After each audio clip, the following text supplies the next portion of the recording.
jadwal akademik udah disaring ke dosen. Nah, dari akademik minta agar dari perwakilan kelas menyampaikan lagi mengingatkan ke dosennya gitu, Ustaz. Mohon izin, Ustaz. Oh, nggak bisa begitu. Tetap harus ada surat edaran. Kalau kaldik ya biasa, kaldik ya semua kurikulum ada kaldiknya. Tapi semua ketika mau PTS, mau UAS itu harus ada surat edaran. Nah, Ustaz, kita udah tanya, Ustaz, tapi jawabannya nggak ada gitu, Ustaz. Iya, harus ada surat edaran. Surat edaran itu masuk bagian dari administrasi dari pihak kampus. Ya, karena kalau kaldik itu nggak bisa dijadikan ukuran, karena bisa maju, bisa mundur. Kaldik itu hanya sekedar Cuan. ancang-ancangnya, kisarannya sekitar tanggal sekian. Tapi nanti di lapangan bisa sesuai misalnya ada kejadian ya, dan banyak sekali kejadian-kejadian kayak kemarin banyak kejadian kereta tabrakan ya, KRL itu bisa menyesuaikan kalau maka yang pasti itu di surat edaran. Nah, Makanya Ustaz, nanti disampaikan ke akademik sama ke kaprodinya, Ustaz. Barakallahu fiikum, Ustaz. iya, jadi selain itu arsip surat edaran itu harus ada.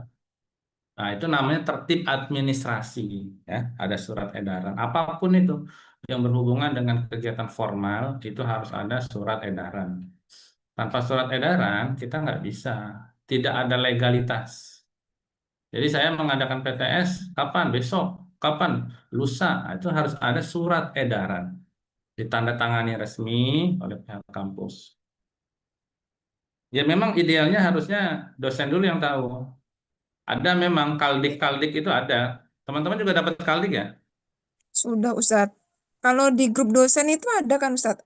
Apa tidak ada surat edaran yang untuk dosen, Ustadz? Ya kaldik namanya, kalender pendidikan. Bukan maksudnya yang di grup dosen tidak ada yang ini, Ustadz. Pemberitahuan surat edaran resmi begitu tidak ada, Ustadz.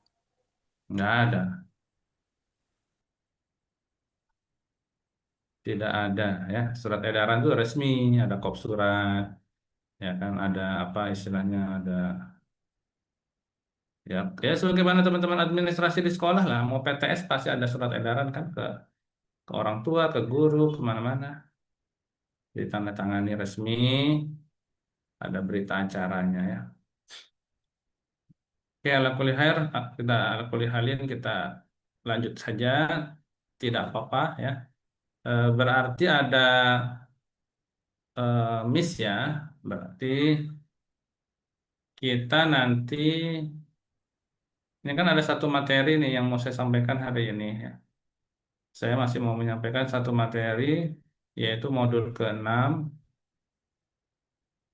kaidah dakwah ke-9. Jadi pekan ini apa namanya masih masih materi, pekan ini masih masuk materi.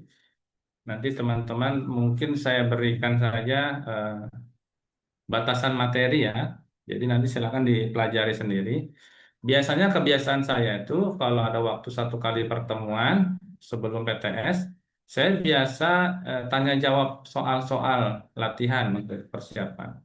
Tapi karena ini kita baru diinfokan sekarang mendadak ya, maka apa namanya nanti teman-teman belajar sendiri ya. Ya baik, kita akan masuk ke modul 6 kaidah dakwah yang ke-9 yaitu watal mizatu lal qiraatu. Watal mizatu lal qiraatu. Maksudnya adalah pentingnya berguru bukan sekedar membaca. Ya, bismillah, alhamdulillah, rabbil alamin, salatu wassalam ala nabiyina Muhammadin wa ala alihi washabihi ajmain. Kita akan masuk ke modul ke-6, kaidah dakwah yang ke-9, wa talmizatu lal qiraatu.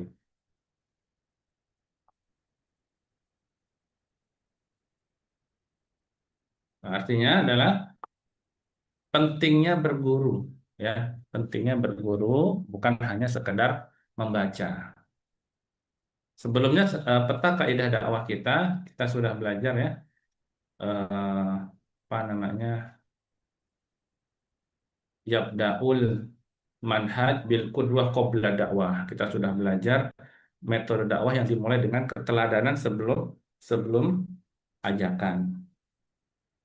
kita sudah belajar kemarin summa ta'liful qulubi qabla syarhil afkari, yaitu melembutkan hatinya sebelum kita menyampaikan gagasan kita dalam berdakwah.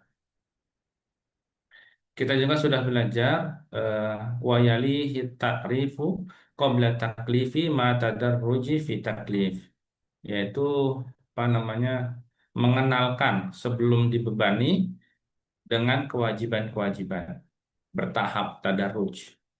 Lalu yang keempat kita sudah belajar wa mura'atu taisir la taksir.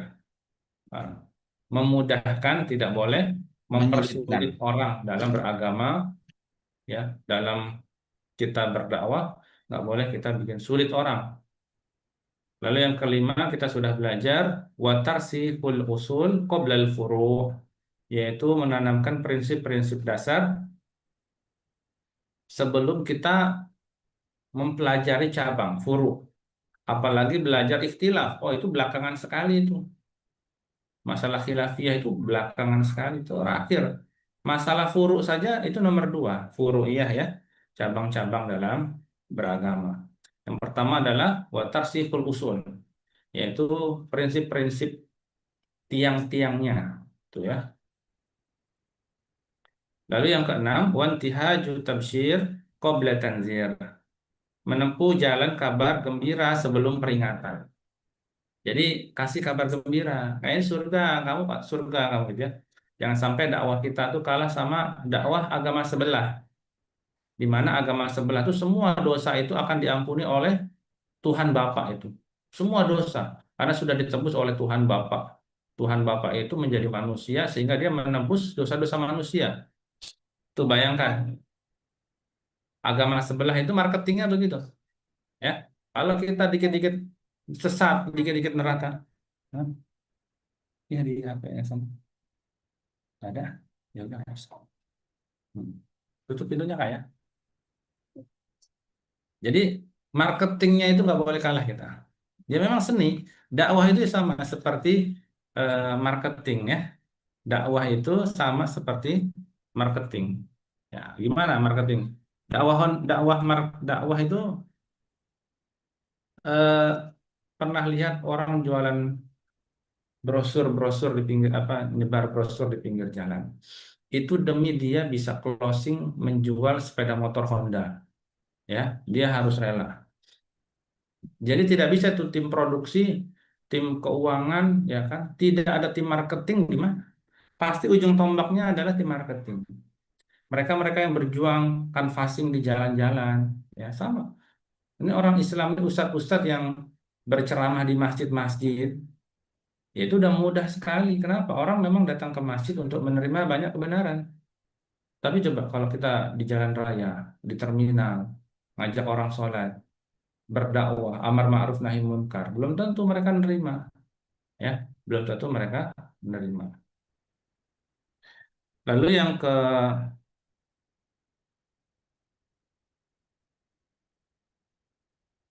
ketujuh, litahqiqil ifham lal imla. Dakwah itu memahamkan, bukan hanya sekedar mendikte. Yang kedelapan, walitakuni tarbiyatu la tashhir. Ya, ini yang kemarin, ya. Mengutamakan pembinaan bukan mempermalukan, ya. Lalu yang kesembilan yang hari kita akan belajar yaitu wa talmizatu lal qiraatu. Hendaknya dakwah itu melalui bimbingan, ya. Bimbingan seorang guru, berguru, bukan hanya sekedar membaca, ya.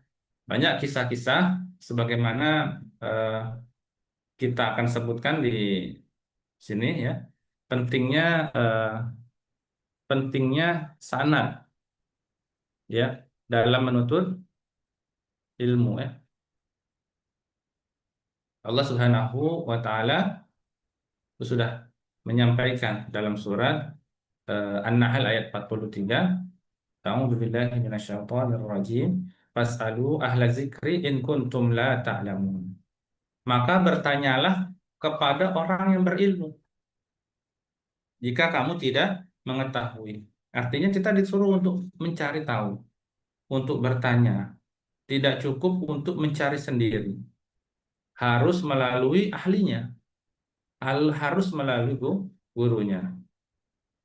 Sebagaimana Allah Subhanahu wa taala berfirman, "Walaula nafara min kulli firqah minhum ta'ifatun liyatafaqahu fid dini wa liyunziru qaumahum idza raja'u ilaihim la'allahum yahzarun."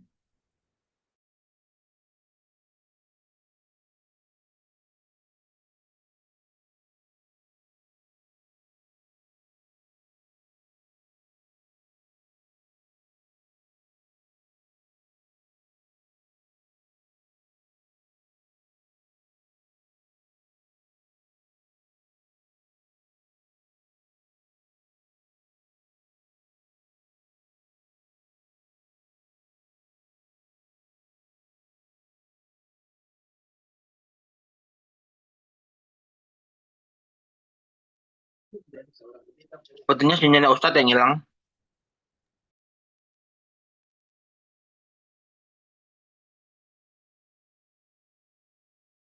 Maaf ya, tadi terputus ya sinyalnya ya. Nah, Iya, Ustadz. Ustaz. Ya, baik kita lanjut.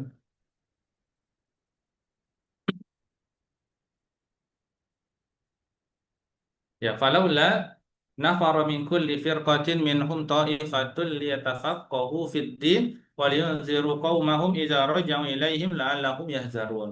Mengapa tidak pergi dari setiap golongan di antara mereka beberapa orang untuk memperdalam ilmu agama, lalu memberi peringatan kepada kaumnya, ya. Maknanya apa? Ada proses belajar mendalam, ya, yaitu dengan pembimbing. Coba kalau kita lihat Imam Syafi'i, begitu pintarnya Imam Syafi'i ya, itu ternyata Imam Syafi'i pun bertemu dengan murid yang agak susah memahami materi, tapi Imam Syafi'i bersabar. Ya udah pernah dengar kisahnya Imam Syafi'i dengan muridnya Imam Robi? Itu Imam apa namanya Imam Syafi'i ya. Eh, Kalau ngafal Quran Imam Syafi'i itu kalau ngafal sesuatu itu kan ada dua halaman. Itu halaman yang satu tuh ditutup. Kalau dia sedang menghafal itu seperti mesin fotokopi. Kalau dua-duanya dibuka, itu langsung hafal dua-duanya. Jadi dia pengen hafal satu-satu dulu. Dia pengen hafal, dia pengen paham dulu. Jadi ditutup. Sedemikian cerdasnya Imam Syafi'i. Tapi ketika dia mengajar, ya, beliau mengajar Imam Syafi'i itu sangat sabar sekali. Nggak mentang-mentang dia pinter ketika bertemu dengan murid yang nggak paham. Oh, aduh, Amerika, kamu gimana sih? Nggak begitu. Ya. Karena setiap anak itu, anak didik ya, khususnya ini para guru, itu sejatinya membutuhkan perhatian khusus dan berharap dari entah dari mana nih, dari muridnya yang mana yang kemudian akan melanjutkan estafet perjuangan dakwah ini, bahkan kemudian yang nanti akan membuat dan mencatat nama besar Imam Syafi'i harum, ya, dan yang paling terbanyak mencatat perkataan Imam Syafi'i itu Imam Rabi tadi, murid yang dulunya dianggap masa depan suram itu ya. Ya misalnya Muhammad bin Idris bin Abbas bin Utsman Asy-Syafi'i atau Imam Syafi'i, pendiri mazhab Imam Syafi'i ya, itu satu-satunya eh, dari keturunan Quraisy. Ya, usia 7 tahun itu Imam Syafi'i sudah hafal 30 juz kitabullah dengan lancar dan terkenal punya suara yang sangat merdu sekali. Dan Imam Syafi'i ketika berada di Mekah itu, ya ia pernah berguru ke Sufyan bin Uyainah. Ini ahli hadis nih, Sufyan bin Uyainah. Ahli hadis dari kalangan tabi'ut tabi'innya. Dan juga pernah berguru kepada Imam Malik ya, Shahibul Muwatta itu. Kata Imam Syafi'i, kalau bukan karena Imam Malik dan Sufyan bin Uyainah, maka akan hilanglah ilmu di Hijaz.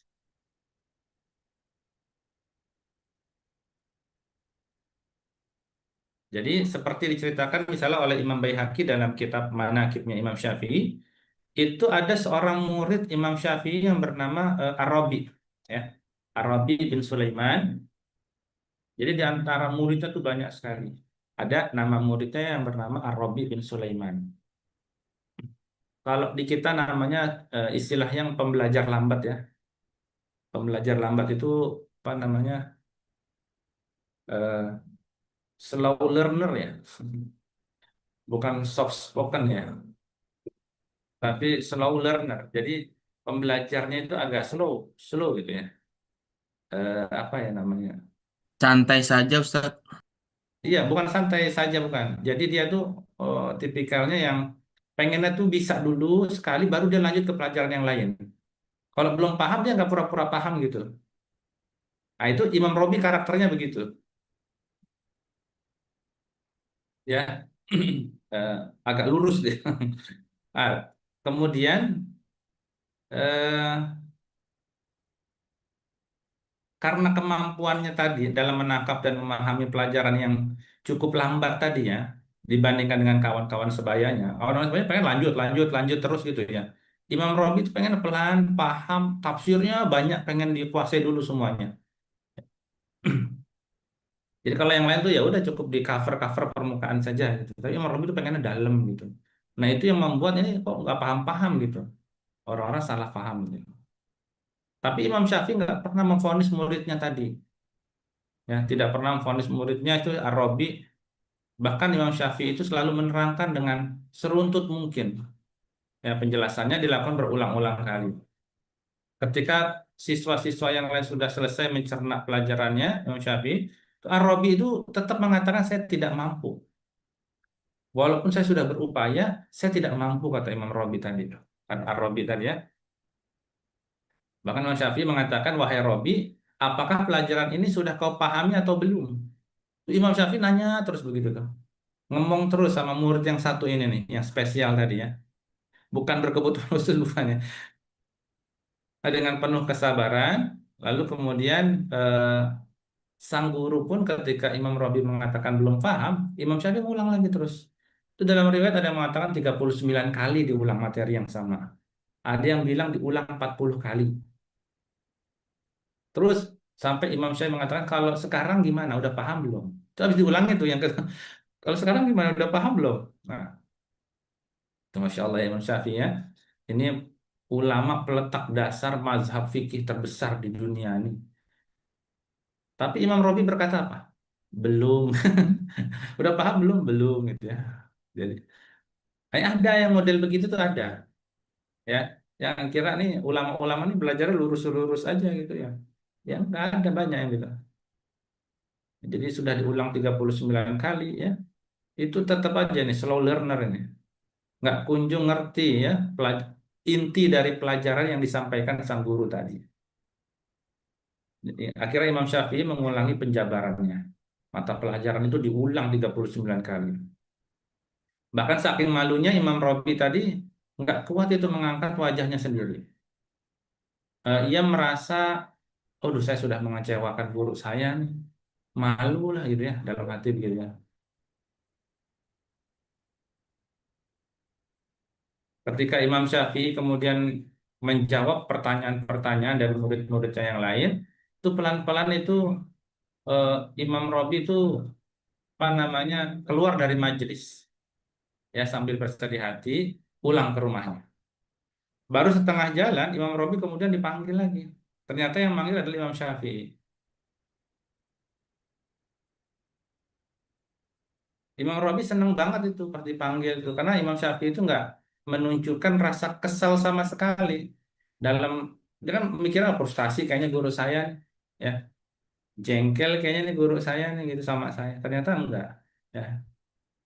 Justru Imam Syafi'i berkata lembut kemudian berkata kemarilah ikutlah bersama saya ke rumah.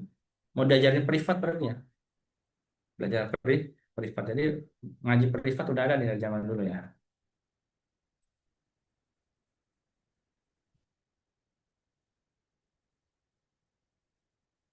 Jadi Imam Syafi'i itu privat ngajarin dari zuhur sampai asar. Pelajaran yang ingin ditanyakan oleh Imam Rabi terus diulang-ulang, diulang-ulang, diulang-ulang. Terus mau asar itu ditanya lagi sama Imam Syafi'i, wahai Rabi, apa kau sudah paham atau belum?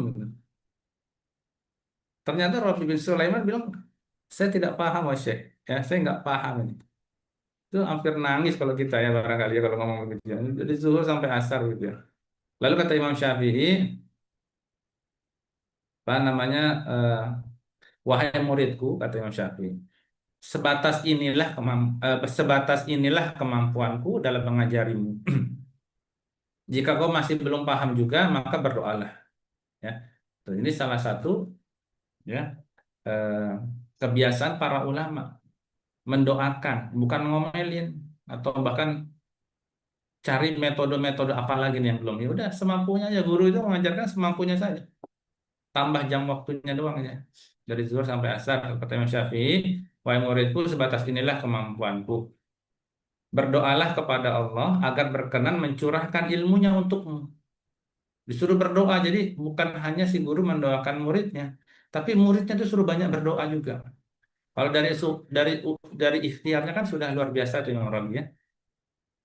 Tapi dari doanya, ayo berdoa lagi kepada Allah Subhanahu wa taala agar Allah mencurahkan ilmunya untukmu. Rabbi zidni ilma.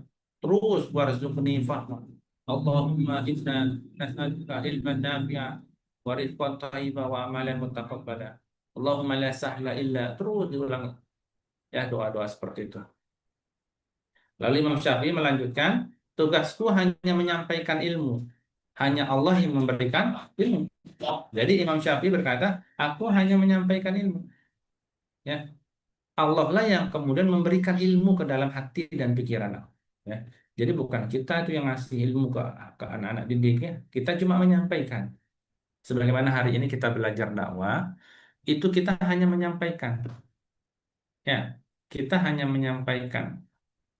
Se- Sehingga ada bonding dakwah tadi itu.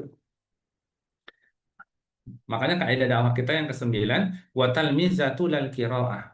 Jadi membimbing. Adanya guru tadi yang gunanya begitu tuh, membimbing. Ya, bukan hanya sekedar membiarkan murid itu baca sendiri.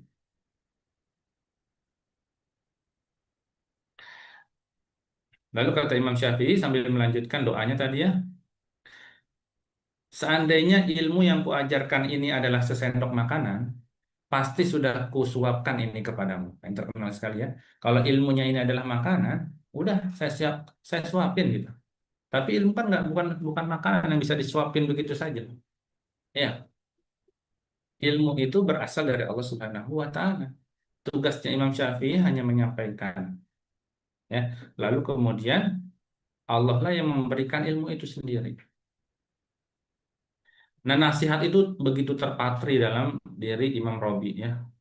Sejak itu Imam Robi itu terus bermunajat kepada Allah Subhanahu wa taala agar diberikan kehusyuan, daya tangkap yang bagus sehingga memahami pelajaran-pelajaran.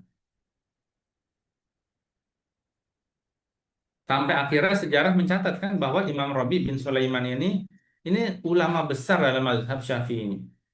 Bahkan dia termasuk perawi hadis yang kredibel.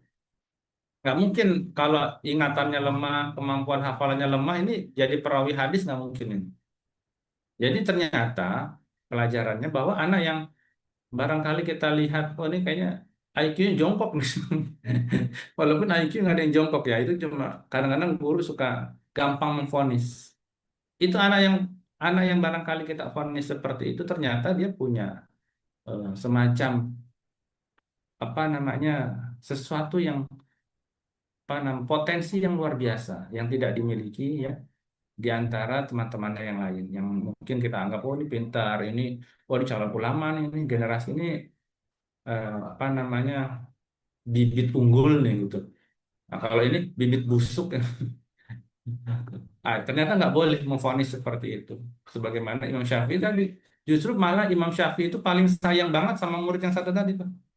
Murid yang nggak bisa-bisa, yang nggak paham-paham, yang udah sampai mulut Imam Syafi'i berbusa itu dari zuhur sampai asar, udah diajarin, sangka Imam Syafi'i udah paham. Gimana? Ya Robi udah paham?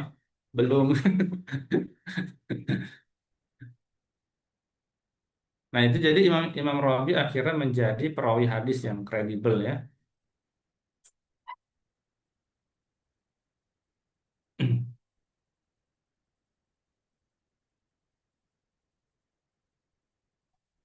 Bahkan Imam Syafi'i itu mengatakan ya dalam manaqibnya itu menyatakan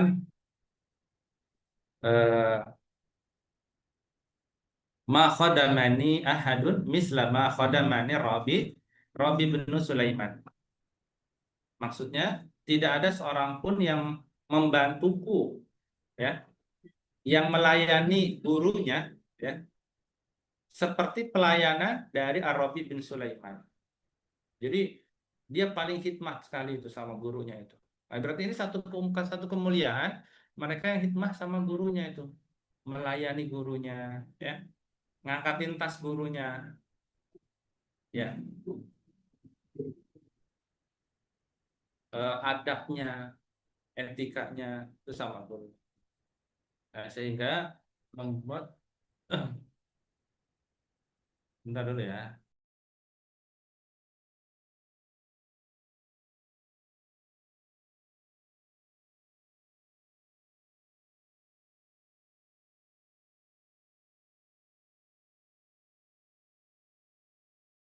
Oke, nah lanjut maaf. Nah, jadi Imam Syafi'i sampai mengatakan ma'ahabbaka ilayya. Duhai betapa besar rasa cintaku kepadamu wahai Arabi. Jadi cintanya seorang guru kepada muridnya. Bukan cinta suka fisik begitu ya, kayak yang lagi viral nih hari ini ya. Itu lagi ada yang viral eh, yang dianggap sebagai guru atau syekh tadi ya. Walaupun ini masih simpang siur ya, belum ada vonis dari pengadilan, belum ada sudah ada penyelidikan dari tersangka dari kepolisian. Tapi maksud dari mahabbaka ilayyanya Imam Syafi'i kepada Imam Rabi itu dari segi kesungguh-sungguhannya, bukan kayak yang lagi viral ini. Nauzubillah ya. Saya belum paham kasusnya sehingga saya tidak berani berbicara. Nanti kita lihat vonisnya di pengadilan seperti apa, apakah betul seperti yang beredar di media ya. Walaupun udah banyak sekali korbannya, saksinya. Tapi yang saya sesalkan itu kayaknya bukan korban itu kan misalnya anak di bawah umur ya. Yang saya sesalkan ini umurnya 17 tahun, 22 tahun. Kalau sudah seperti itu kan akhirnya ya semuanya jadi tersangka sebenarnya. Ya si ustadznya itu pelaku, ya si korbannya itu ya sebenarnya pelaku juga harusnya. Kecuali dia tidak punya daya dan upaya. Anak di bawah umur ya, umur 10 tahun, 5 tahun gitu ya. Ini pas saya lihat itu umurnya 22 tahun gitu. Jadi siapa yang tersangka, siapa yang korban, jangan-jangan semuanya pelakunya gitu. Nah, nauzubillah ya. Maka kita serahkan dulu ke penegak hukum biar diselidikin. Baru nanti kalau sudah jatuh vonis hakim pengadilan, baru kita bisa berhujah, bisa kita jadikan contoh ya seperti itu. Bisa kita jadikan cerita untuk kita terhindar anak-anak kita dari nauzubillah ya perilaku-perilaku ustadz yang atasnamakan oknum ustadz seperti itu. Jadi jangan salah pahami maksud dari perkataan Imam Syafi'i kepada Imam Rabi ma ahabbaka ilayya. Duhai betapa besar cintaku kepadamu. Ini ada dari riwayat Ibnu Abi Hatim dalam ada Syafi'i wa Manaqibuhu ya. Jadi Imam Rabi itu begitu sulit memahami pelajaran yang disampaikan oleh Imam Syafi'i. Ya, jadi diulang-ulang 39 kali, 40 kali. Ya, anak didik kita juga sama. Kalau nanti ada kesulitan, jangan sampai kita, anak-anak udah pada paham belum? Udah. Jangan sampai bilang begitu ya. Baru sekali itu ya, udah frustasi kita. Kita lihat bagaimana Imam Syafi'i mengulang sampai 39 kali. Itu baru yang dilakukan oleh guru. Mungkin di luar sana Imam Robi sudah mengulang-ulangnya lebih dari 100 kali itu ya. Nah, jadi seorang guru itu tidak boleh hanya mengajarkan yang pintar-pintar saja. Walaupun Arabi bin Sulaiman itu belum paham, Imam Syafi'i tetap bangkit dan tetap mengajarkan majelis tersebut. Bahkan walaupun seandainya harus ngajarin dia doang, hanya satu orang itu saja. Karena apa? Ternyata Imam Syafi'i itu berbuah manis itu muridnya. Ya, Imam Rabi bin Sulaiman Al-Muradi tadi itu akhirnya menjadi eh, orang yang paling banyak meriwayatkan eh, ucapannya dari karya-karya Imam Syafi'i. Tidak kurang dari 200 orang.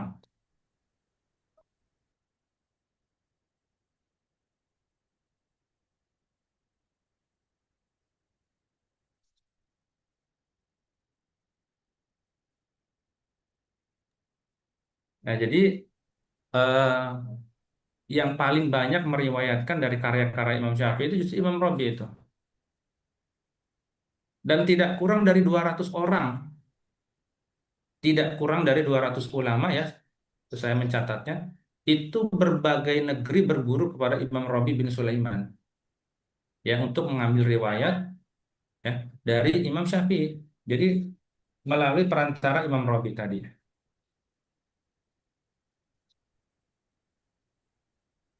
Kata Imam Syafi'i, anta rawiyatu kutubi. Engkaulah yang akan meriwayatkan kitab-kitab. Jadi dari jauh-jauh hari itu Imam Syafi'i udah memotivasi itu. Paling Imam Rabi belum jadi orang yang tadi ya, banyak meriwayatkan tadi ya. Tapi kemudian kata Imam Syafi'i, anta rawiyatu kutubi. Engkaulah yang nanti akan meriwayatkan kitab-kitab. Tuh, jadi murid yang seapapun dia itu di apa namanya dimotivasi. Engkau nak nanti kalau ditanya di mana Presiden Indonesia 2050 nih, di sini nih, lagi belajar di kelas nih, walaupun nggak paham-paham. Kalau ditanya di mana Menteri Pendidikan Indonesia 2045 nih, di sini nih, lagi lesehan. Walaupun mukanya dia agak meragukan gitu, ini bener. Tetap kita motivasi. Sebagaimana Imam Syafi'i memotivasi muridnya, Arabi anta rawiyatu kutubi. Engkaulah nanti yang akan meriwayatkan kitab-kitabku. Jadi demikian bersemangatnya ya Al-Imam Musyafi'i rahimahullah dalam mentransfer ilmu sampai-sampai beliau berkata kepada Arabi bin Sulaiman ya lau amkanani an ut'imakal ilma la at'amtuka. Kata Imam Syafi'i, kalau seandainya aku bisa menyuapkan ilmu kepadamu ya dengan 1 sendok makan, niscaya aku akan suapkan kepadamu. Jadi saking dekatnya eh, apa Al-Imam Syafi'i rahimahullah dengan Imam Rabi. Jadi kedekatan bonding antara guru dengan murid tadi ya, Imam Syafi'i dan Imam Ar-Rabi tadi. Sehingga tidak ada persangkaan buruk sama sekali di antara mereka ya. Imam Syafi'i pernah ketika sakit dijenguk ya sama Imam Imam Rabi, lalu didoakan oleh Imam Rabi, semoga Allah menguatkan kelemahan Anda. Ini doanya Imam Rabi agak aneh nih. Ya, qawallahu do'faka. Semoga Allah menguatkan kelemahan Anda. Imam Syafi'i ya karena muridnya begitu kan, akhirnya membalas sambil bergurau ya. Lau qawwa do'fi qatalani. Kalau Allah menguatkan kelemahanku, maka itu bisa membunuhku. Artinya sama aja ini kamu lagi doain ngebunuh, doain saya cepat mati ini. Ya, maksudnya begitu. Ini kamu doanya doa apa gitu ya? Kok kamu doain semoga Allah menguatkan kelemahan Anda? Ini guru kamu nih disuruh mati gitu. Terus Arabi langsung karena dia spontan ya. Lalu Arabi kemudian berkata, "Wallahi ma aratu illal khair." Maaf, maaf demi Allah, tidak ada maksud saya seperti itu wahai guruku, ya. Ma aratu illal khair. Saya tidak menginginkan kecuali kebaikan bagi Anda. Ya, kemudian Imam Syafi'i ya sebagai seorang guru kemudian menjawab dengan perkataan yang luar biasa bijaksana, "A'lamu annaka law syatamtani lam turid ilal khaira." Aku tahu kata Imam Syafi'i ya. Ini panik ini, muridnya panik nih, salah ngomong, salah doa. Doain kesembuhan malah doain biar cepat mati ini ya. Aku tahu katanya bahwasanya engkau seandainya pun mencela aku, maka sesungguhnya celaanmu itu tidaklah dimaksudkan kecuali pada kebaikan. Saking sudah dekat hatinya Imam Syafi'i dengan Imam Rabi, ya, padahal salah ngomong tadi ya. Seandainya benar-benar mencela sekalipun, jadi seandainya Imam Rabi itu mencela Imam Syafi'i sekalipun, pasti celaannya itu bermaksud baik, kata Imam Syafi'i ya. Saking dia itu cinta dan sayangnya sama muridnya tadi. A'lamu annaka law syatamtani lam turid ilal khaira. Aku tahu bahwasanya engkau seandainya pun mencela aku, maka sesungguhnya celaanmu itu tidaklah dimaksudkan kecuali pada kebaikan. Nah, teman-teman yang dimuliakan Allah Subhanahu wa taala, kisah-kisah seperti ini tidak akan mungkin kita dapatkan kecuali antara seorang guru dengan murid. Gak mungkin kamu bisa hanya sekedar membaca saja. Oh ini bisa pintar kitab gundul nih, tapi nggak belajar sama siapapun, maka kamu nggak akan mendapatkan kaidah dakwah yang kesembilan ini, yaitu wa talmizatu lal qiraah. Maksudnya adalah belajar itu harus melalui bimbingan seorang guru. Walaupun guru kamu salah, walaupun guru kita salah, ya, bukan hanya sekedar dari baca atau chat GPT, ya. Chat GPT itu benernya aja salah, ya. Kalau guru kita salahnya saja bisa bernilai benar, ya. Maksudnya paham tidak nih? Jadi kalau guru kita, walaupun misalnya dia salah menyebut ini, saya ngomong salah lagi ya. Mulut nih pengennya otak nih A, keluarnya B. Itu manusiawi sekali kan. Guru kita ya kita belajar sama guru, walaupun guru kita salah, kita belajar banyak hal dari dia. Ya, belajar adabnya, belajar akhlaknya, belajar salahnya, ya kan. Tapi kalau kita belajar dengan ChatGPT, ya kan, belajar hanya sendiri dengan Google atau belajar baca kitabnya sendiri, maka sudah pasti salah itu. Sudah pasti salah. Benernya saja salah. Karena tidak pernah dicontohkan oleh para sahabat seperti itu. Ya, tidak pernah para ulama itu belajar sendiri seperti itu. Jadi kalau belajar sendiri dengan kitab itu, benernya saja salah. Apalagi salahnya. Ya.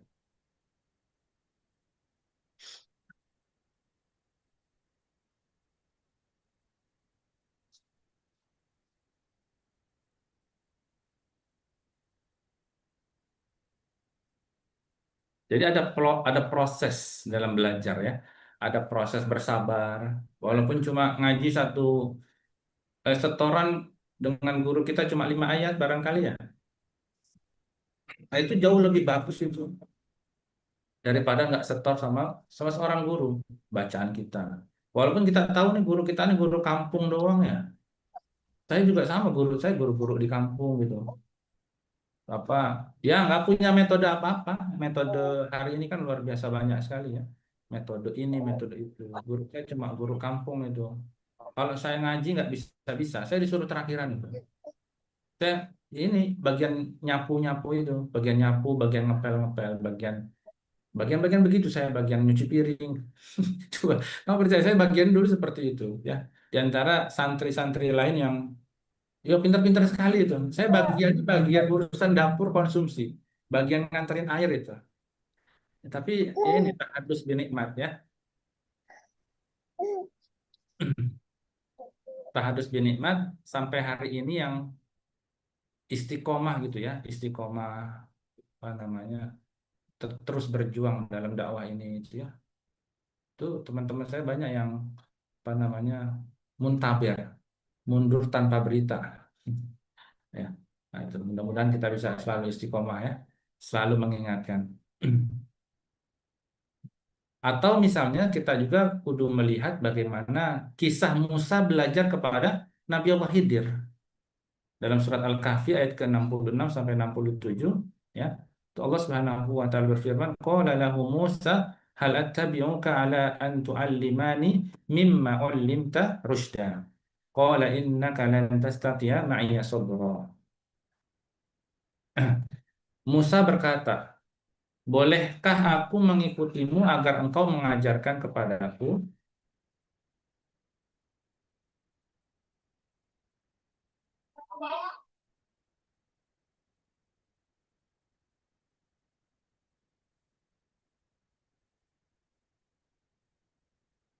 Musa berkata, ya, bolehkah aku mengikutimu agar engkau mengajarkan kepadaku ilmu yang benar?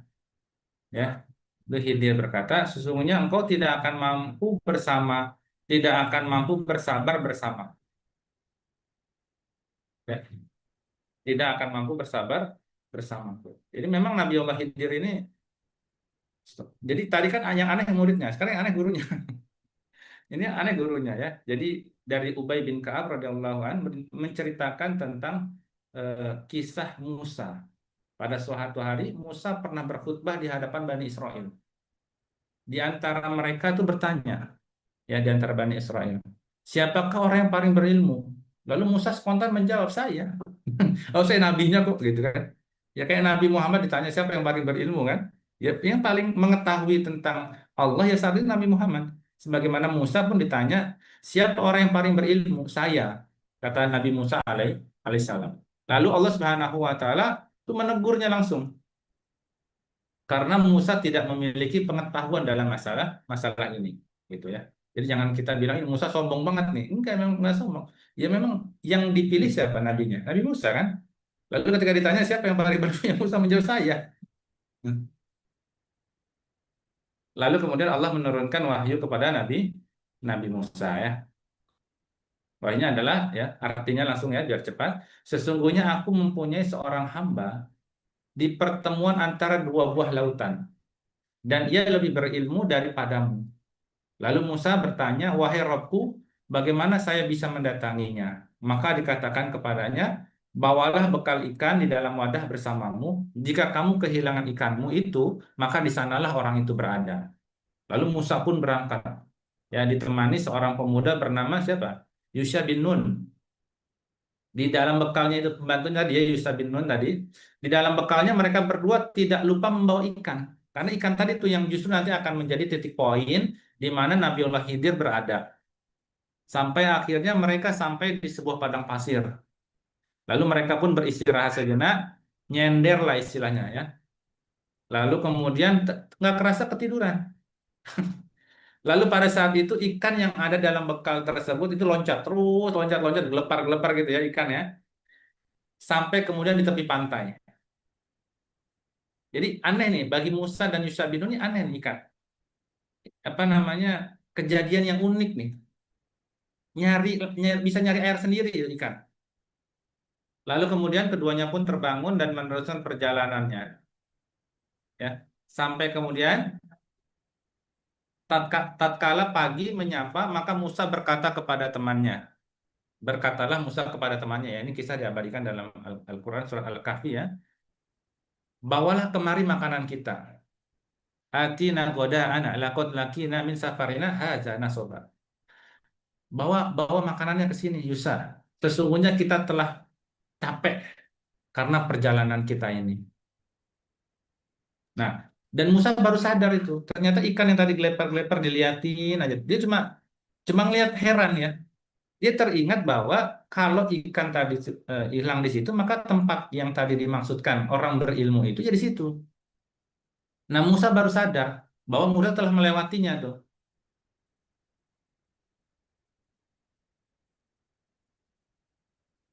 Jadi Musa langsung mencari lagi mengikuti jejak mereka semula tadi ya. Sampai akhirnya mereka menemukan kembali tempat di mana ikan tadi terakhir terakhir hilang. Lalu kemudian ya ada percakapan Musa kemudian bertemu dengan Nabi Allah Khidir. Lalu Nabi Musa memberi salam, sesungguhnya saya di negerimu ini menjawab salam jawabnya. Saya adalah Musa.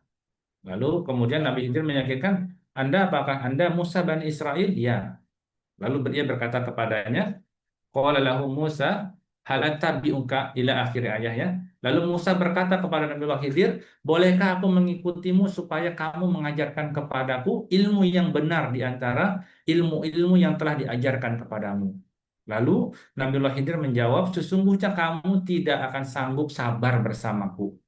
Qala innaka lan tastati'a ma'iya sabra. Udah jangan ikut, kamu nggak bakalan sabar. Ya. Lantas Nabiullah Musa mengatakan, qala satajiduni insyaallahu satajiduni insyaallahu sabira wala a'si laka amra. Insya Allah kamu akan mendapati aku sebagai orang yang sabar dan aku tidak akan menentangmu dalam sesuatu urusan apapun. Jadi kalau kita berguru dengan guru, maka yang harus kita lakukan adalah sebagaimana yang dilakukan oleh Nabiullah Musa. Tidak boleh kita menentang guru kita itu, ya. Dan kita harus berlaku sabar. Jadi penting sekali itu bersabar dalam menuntut ilmu. Akhirnya Nabiullah Khidir sepakat, ya sampai akhirnya kan banyak cerita-cerita kemudian tuh ya, apa namanya eh, tentang kapal yang dilubangin, ada anak kecil yang kemudian kayaknya nggak salah apa-apa nih, ya kan? Lalu kemudian apa namanya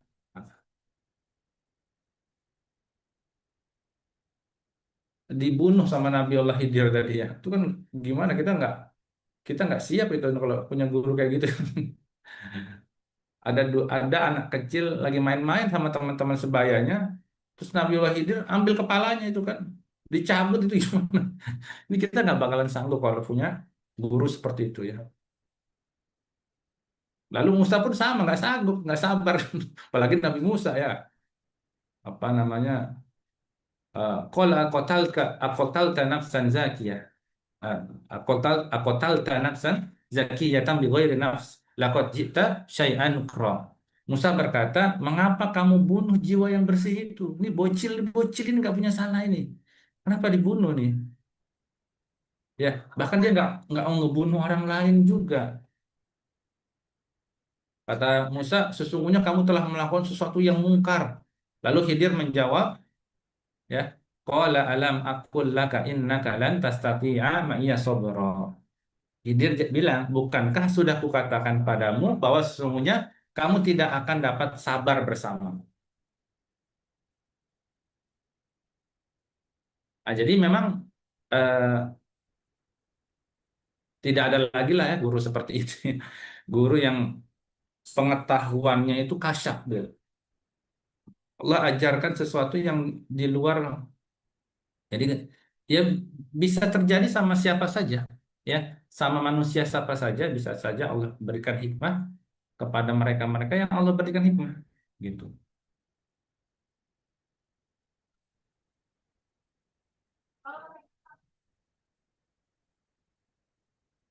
Jadi eh, kisah-kisah tentang Nabiullah Khidir tadi ya, apa namanya, sampai akhirnya Nabiullah Khidir itu berpisah ya dengan Nabiullah Musa alaihissalam. Nah, jadi hadis ini sahih yang diriwayatkan oleh Bukhari dan Muslim tentang apa namanya seorang guru dengan murid ya, bahwa buatal mizatu lal qiraatu. Musa mendapatkan banyak pelajaran ya. Tidak boleh seorang guru bahkan mengklaim dirinya saya yang terbaik, gitu. Tidak ada. Ya, ada banyak salah, banyak khilaf, maka kita harus juga berguru. Seorang guru juga tetap harus dia berguru juga. Berguru terus. Ya. Bagaimana apa namanya eh, bahwa ulama itu adalah pewaris para para nabi. Ya, misalnya dari hadis Nabi Shallallahu Alaihi Wasallam, Innal ulama'u warasatul anbiya. Sesungguhnya para ulama adalah pewarisnya para nabi. Wa innal anbiya'a lam yuwarisu dinaran wala dirhaman. Dan mereka tidak mewariskan apapun, dirham, dinar. Wa innama warasul ilma faman akhazahu akhaza bihazin wafir. Siapa yang mengambilnya, ia telah mengambil bagian yang besar. Jadi ilmunya itu yang kita ambil dari para ulama. Ya, mudah-mudahan kita bisa termasuk ke dalam kaidah dakwah yang kesembilan itu, yaitu dakwah itu harus menjadikan kita sebagai pembimbing, sebagai guru, ya, sebagai murabbi, sebagai mursyid, ya, sehingga murid-murid kita tidak hanya sekedar membaca, ya. Wa talmizatu lal qiraatu. Itu saja barangkali ya teman-teman, karena sudah masuk waktu azan maghrib. Mohon undur diri. Saya mengucapkan mohon maaf lahir dan batin selama 3 bulan ya, ujian PTS sebentar lagi. Nanti insya Allah akan saya berikan sekalian modulnya, dan agar teman-teman bisa mudah belajarnya, saya akan rangkumkan apa namanya menjadi bahan-bahan yang bisa teman-teman pelajari. Jadi nggak belajar modul 1 dihafalin semua, ntar waktunya khawatir tidak cukup ya. Subhanakallahumma wa bihamdika asyhadu an la ilaha illa anta astaghfiruka wa atubu ilaik walhamdulillahi rabbil alamin. Ya, kisi-kisinya nanti insya Allah saya kirimkan ke grup ya, yang nanti pelajari sekaligus soal-soalnya juga. Assalamualaikum warahmatullahi wabarakatuh. Waalaikumsalam Waalaikumsalam warahmatullahi wabarakatuh. Salam warahmatullahi wabarakatuh. Barakallahu fiikum wa jazakumullah khair.